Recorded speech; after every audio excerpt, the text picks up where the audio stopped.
우리 옆에 분들하고는 이렇게 인사하겠습니다. 함께 예배드려서 행복합니다.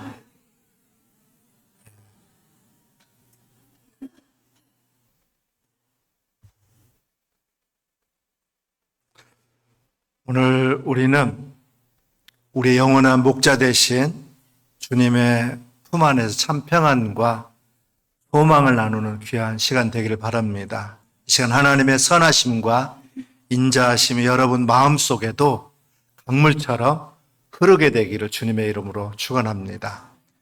이런 말이 있어요. 부부란 결혼 초기에는 사랑이라는 에너지로 가득해가지고 사랑으로 산다, 그렇게 얘기합니다. 지금 죽어도 좋다 할 정도로 사랑으로 충만해 산다는 거예요. 그러나 결혼 3년 차가 되면 사랑이라고 하는 도파민은 점점 사라지고 이제부터는 정으로 살게 된다는 거예요. 그래서 감사합니다, 고마워요 하며 산다는 거예요. 그러다가 한 5년 차쯤 지나면 의리로 살게 된다고 합니다. 그대와 내 평생 살으리 이렇게 하면서 산다는 거죠. 그런데 한 10년쯤 지나고 나면 견우애로 산다는 거예요. 너와 내가 아니면 누가 너를 지키랴. 산전수전 다 겪었기 때문에 서로 지키면서 살자는 거죠. 오늘 우리가 함께 나눌 시편 23편 말씀은 다윗 삶 전체가 녹아있는 그런 인생의 고백이기도 해요. 1절부터 4절까지는 목자이신 하나님으로 인해서 부족함이 없음을 노래하고 있고 5절 6절에는 나그네 같은 인생길에 베푸신 하나님의 넘치는 은혜를 찬양하고 있습니다. 오늘 보면 6절에 내 평생의 선하심과 인자하심이 반드시 나를 따르리니라는 고백은 매우 깊은 그런 의미를 담고 있어요.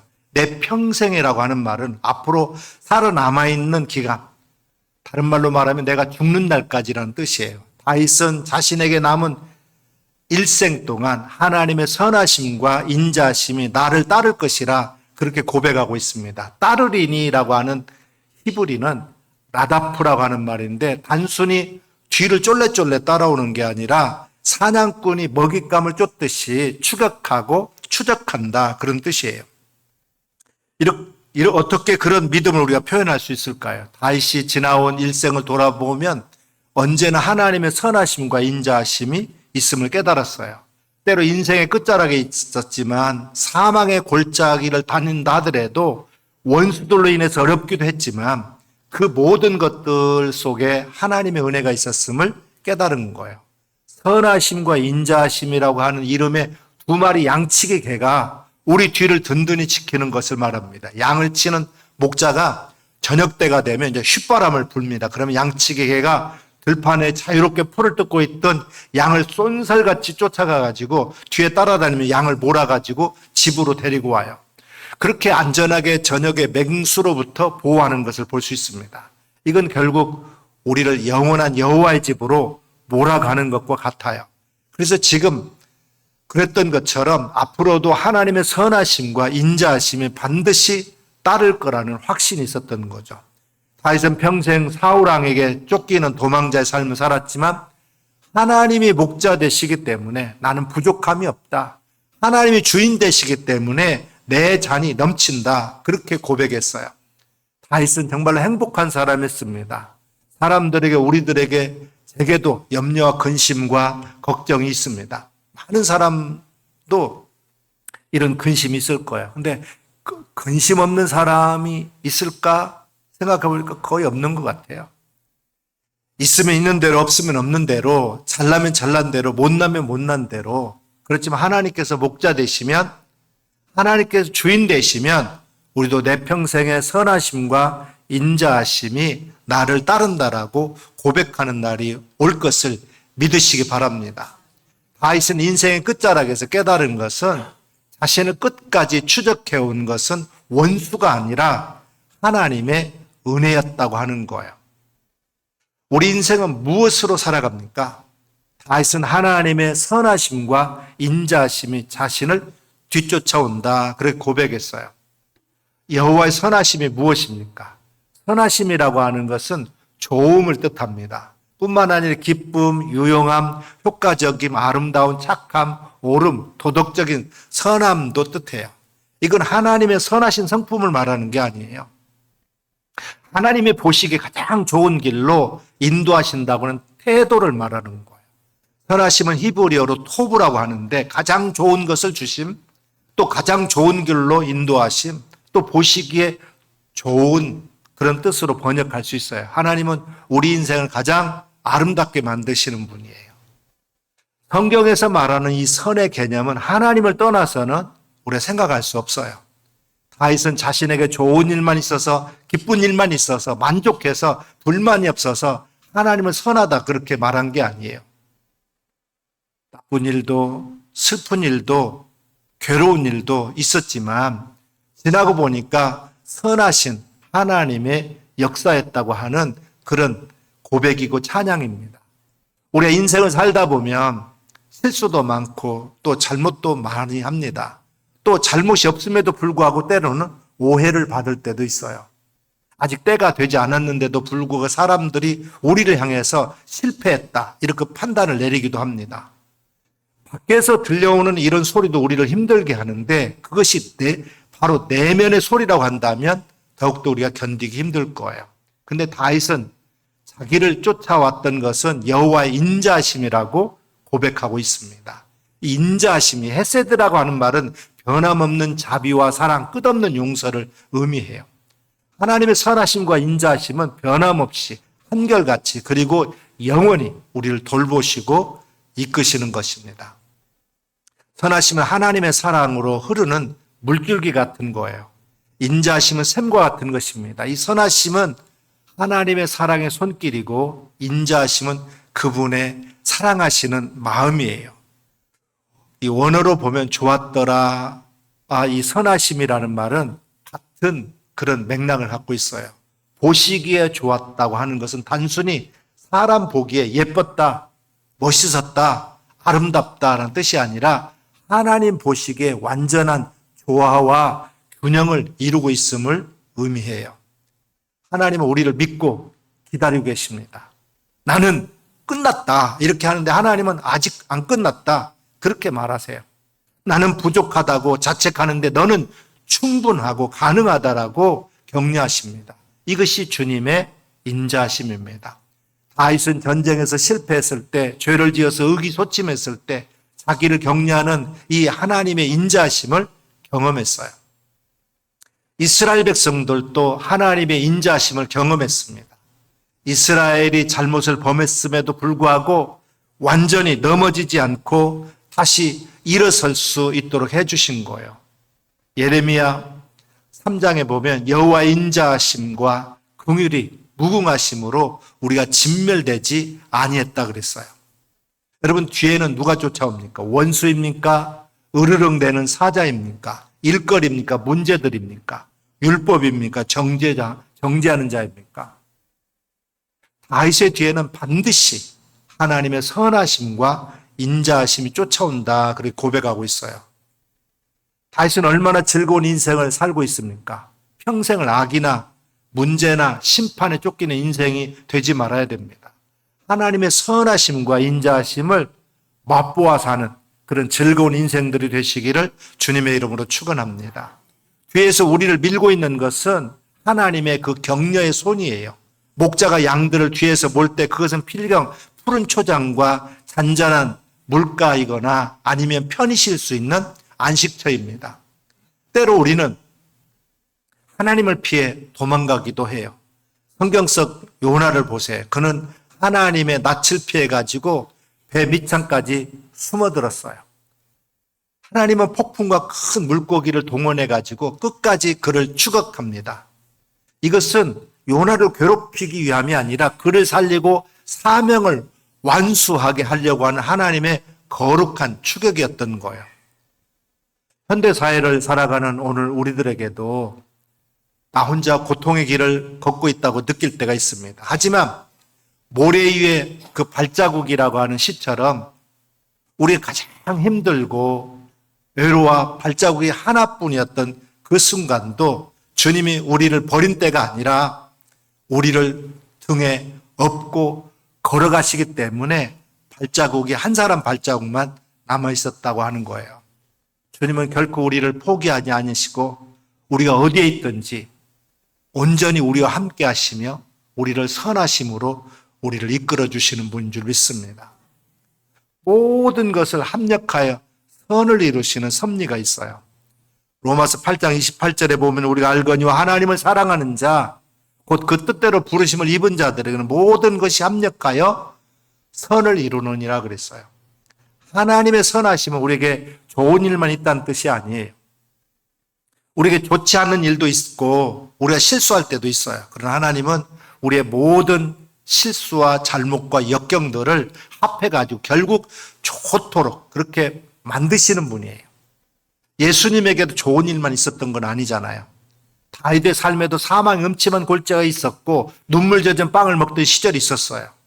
그러나 하나님은 그 모든 어둠의 조각들을 모아가지고 결국 아름다운 선이라고 하는 작품을 만들어내십니다. 여러분, 시계의 뒷면을 이렇게 열어보면 수많은 각기 다른 톱니바퀴들이 얽히고 설켜가지고 서로 다른 방향으로 무질서하게 움직이는 것 같지만 그런 움직임들이 함께 작동해가지고 시침, 분침, 초침을 정확하게 돌아가게 합니다.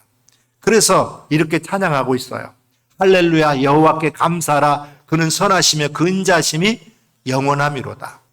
시편 136편 1절에서 26절까지 보게 되면 다윗은 감사하라 그 인자심이 영원함이로다 이렇게 26번이나 찬양하고 있어요.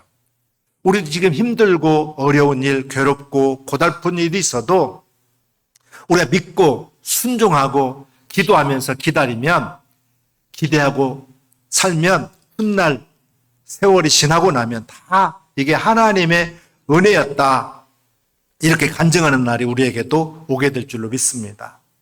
우리가 믿는 하나님께서 결국 합력해가지고 선을 이루시기 때문에 그래요. 저도 힘든 일 많았습니다. 고민도 있었고요. 생각하면 마음 아프고 눈물 나는 일도 많았습니다. 그렇지만 우리 전능하신 하나님께서 결국엔 모든 것을 합력할 선을 이루시고 계심을 저는 늘 깨닫습니다. 그래서 저도 이런 찬송을 자주 불러요. 우리 찬송가 301장에 보면 지금까지 지내온 거 주의 크신 은혜라 한이 없는 주의 사랑 어찌 이루 말하랴 자나깨나 주의 손이 항상 살펴주시니 모든 일을 주 안에서 형통하게 하시네. 우리 아픔과 실수 심지어 고난까지도 하나님의 손아새는 우리를 성장시키는 재료가 되는 걸 볼 수 있어요. 미국의 어느 목사님 댁에 딸이 학교에서 글도 제대로 읽지 못하고 뒤로 처진 그런 아이였어요. 선생님조차 포기하라고 했지만 부모님은 하나님의 선하심을 믿고 끝까지 사랑으로 아이를 돌봤습니다. 결국 그 딸은 1년 뒤에 우등상을 받는 기적을 맛봅니다. 때론 넘어져도 최후 승리를 믿는 오늘 저와 여러분 되시기를 주님의 이름으로 축원합니다. 지금 우리는 어떤 길을 걷고 있습니까? 혹시 고통과 고난, 광야, 어둠, 상처, 시련, 실패의 길을 걷고 있습니까? 동행하신 하나님께서 나와 함께라면 결국엔 반드시 승리할 것을 여러분 믿으시기 바랍니다. 상처 입은 조개가 그 상처를 아물게 하기 위해서 노력하는 과정에 영롱한 진주가 만들어지는 겁니다. 나 홀로 고난의 길을 걷고 있는 것 같아도 하나님은 결코 우리 곁을 떠나지 않아요. 우리의 상처와 고난은 하나님의 섭리 안에서 이렇게 보석 같은 은혜로 만들어 빚으신다는 사실입니다. 여호와의 집에서 누리는 영원한 하나님의 임재를 우리는 경험해야 됩니다. 다윗이 마지막 소원은 화려한 궁궐이 아니라 여호와의 집에서 영원히 사는 거였어요. 이 시편 23편의 마지막에 다윗은 내가 여호와의 집에 영원히 살리로다 그랬습니다. 이 표현은 하나님 앞에서 자신의 신앙을 고백하는 결단임과 동시에 23편 전체의 결론이기도 해요. 여호와의 집을 글자 그대로 보면 하나님의 언약궤를 둔 성막이라고 얘기할 수 있어요. 그렇다고 다윗이 죽을 때까지 성막에만 있겠다, 아무것도 가지 않고 성막 안에서만 살겠다, 그런 말이 아니에요. 다윗은 특정한 장소나 공간만을 언급한 게 아니라 삶의 전 영역에서 하나님과 더 깊은 관계를 갖고 살겠다고 다짐한 거예요. 다윗의 소원은 여호와의 집에서 영원히 거하는 것입니다. 그는 왕으로서 화려한 왕궁에 거하고 상아로 만든 침상에서 자고 온갖 진미를 먹을 수 있었지만 그것이 더 이상 그에게 기쁨이 되지 않았어요. 잠자리는 불편하고 먹는 것은 거칠지만 여호와 계신 집에서 자기는 문지기로 있는 것이 더 기쁘다고 고백하고 있습니다. 시편 84편에 보게 되면 주의 궁전에서 한 날이 다른 곳에서 첫날보다 나은즉 악인의 장막에 사는 것보다 내 하나님의 성전 문지기로 있는 것이 좋사오니라고 다윗은 고백합니다. 다윗은 참된 행복이 어디에 있는가? 또 참된 생명이 어디에 있는가? 참된 성공이 어디에 있는가를 분명히 알았던 사람이에요. 시편 23편 첫 절에 여호와는 나의 목자시니라고 고백했던 그는 이제 마지막에도 여호와와 함께 영원히 거하기를 소망하고 있어요. 그는 물질이 아니라 지위가 아니라 사람이 아니라 하나님이 함께 할 때 그 모든 것이 의미가 있다는 걸 알았기 때문에 그래요. 목자를 떠나서 푸른 초장을 찾아 나선 양처럼 위험한 처지에 빠진 양도 없습니다.